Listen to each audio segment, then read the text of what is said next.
Welcome to campus study circle. Profit and loss లో ఇది ఒక ప్రీవియస్ క్వశ్చన్, ఇంట్రెస్టింగ్ ఇంపార్టెంట్ కూడా. సో మనకి ఇక్కడ షాప్ కీపర్ ఏం చేస్తాడు, 30% ప్రాఫిట్ తోటి అమ్ముతున్నాడు. కానీ ఇక్కడ వేయింగ్ మిషన్ లో ఎర్రర్ వస్తుంది అన్నాడు. ఎర్రర్ రావడం వల్ల 20% మనకు తప్పు చూపిస్తుంది, అంటే ఎక్కువ వెయిట్ చూపిస్తుంది. సపోజ్ ఇప్పుడు కేజీ అక్కడ డిస్ప్లే కనిపిస్తుంది, కానీ 1200 గ్రాముల సరుకు వెళ్తుంది అనమాట. సో అలా మనం ఏం చేద్దాం ఇక్కడ. సో దీంట్లో ఫైనల్ గా ఏమన్నాడంటే ఆయన లాస్ అవుతుందా గెయిన్ అవుతుందా అని అడుగుతున్నాడు అనమాట. సో ఎప్పుడైనా క్వశ్చన్ అర్థమైతేనే మనం చేయగలం, మ్యాథ్స్ అయినా నాన్ మ్యాథ్స్ ఎవరమైనా కూడా. క్వశ్చన్ అర్థం కాదు మనం ఏం చేయలేం. ఇప్పుడు ప్రశ్న అర్థమైంది కదా. సో 30% లాభంతో అమ్ముతున్నాడు, కానీ డిస్ప్లేలో మనకు ఎర్రర్ చూపించడం వల్ల 20% సరుకు ఎక్స్ట్రా వెళ్ళిపోతుంది. ఫైనల్ గా లాభమా నష్టమా అని అడుగుతున్నాడు అనమాట. ఇది క్వశ్చన్, రైట్. సో ఇప్పుడు మనకు కాస్ట్ ప్రైస్ మనం ఇప్పుడు ఏం తీసుకుందాం, కేజీ అనుకుందాం. కేజీ అని అక్కడ ఎక్కడ ఇవ్వలేదు, మీ ఇష్టం ఏ నెంబర్ అనేది తీసుకోవచ్చు. ఇప్పుడు 133 అని తీసుకోవచ్చు, కానీ 133 తీసుకుంటే దాంట్లో 30% కనుక్కోవాలి, మళ్ళీ 20%, కాబట్టి కొంచెం రిస్క్ అవుతుంది. కాబట్టి మనకు అనుకూలమైన నెంబరే తీసుకోవాలి. సో మనం ట్విస్ట్ పెట్టుకోవద్దు అనమాట.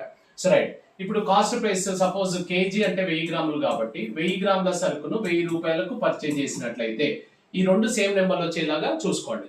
1000 గ్రాములను 1000 రూపాయలకు మనం పర్చేజ్ చేసినట్లయితే అజ్యూమ్ చేసుకుంటున్నాం. సో అమ్మడం ఎలా అమ్ముతున్నాడు అతను అంటే 1000 రూపాయలకు 30% లాభం అన్నాడు కదా. దీని మీద 30% అంటే 100కు 30 రూపాయలు అంటే 1000కి 300, అంటే 1300 రూపాయలకు అమ్ముతున్నాడు.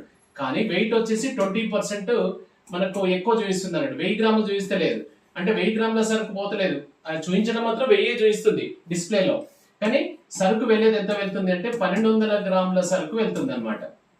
అంటే ఫైనల్ గా కంక్లూషన్ ఏంటంటే 1200 గ్రాముల సరుకు మనది బయటికి వెళ్ళిపోయి 1300 రూపాయలు మనకు వస్తుంది. అంటే గ్రాముకు ₹1 మనం పెట్టినట్లయితే 1200 గ్రాములకు 1200 రూపాయలు మన పెట్టుబడి.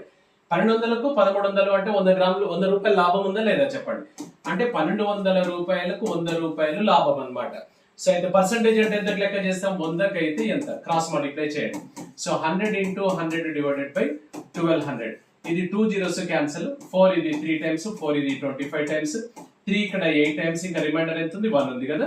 సో 8 1/3% ఏంటిది, ఇది ప్రాఫిట్ అన్నమాట. సో రైట్, ఇక్కడ చూడండి 8 1/3 చూసి మోసపోవద్దు. ఇక్కడ 8 1/3 లాస్, కానీ 8 1/3 ప్రాఫిట్ ఈస్ ద ఆన్సర్ అన్నమాట. ఎప్పుడైనా ఆన్సర్ 1, ఆన్సర్ ఏ వచ్చేసి కన్నింగ్ ఉంటాయి, అలానే అన్ని తప్పులు ఉంటాయని కాదు.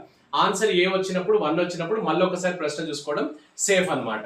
రైట్. సో ఇప్పుడు మనకు ఇలాంటి ఫుల్ వీడియో క్లాసెస్ కోసం మన యాప్ డౌన్లోడ్ చేసుకొని వినండి. So arithmetic, reasoning, pure maths, so SA constables కావచ్చు, బ్యాంక్స్ కావచ్చు, రైల్వేస్ కావచ్చు, గ్రూప్స్ కావచ్చు, సీసెట్ కావచ్చు, English medium, Telugu medium batches, so non maths base చేసుకొని క్లాసెస్ చెప్పడం జరుగుతుంది. ఈ నెంబర్లను సంప్రదించినట్లయితే వివరాలు తెలిస్తే అశోక్ నగర్, ఉప్పల్ బస్ డిపోలో ఉన్నాయి. Thank you.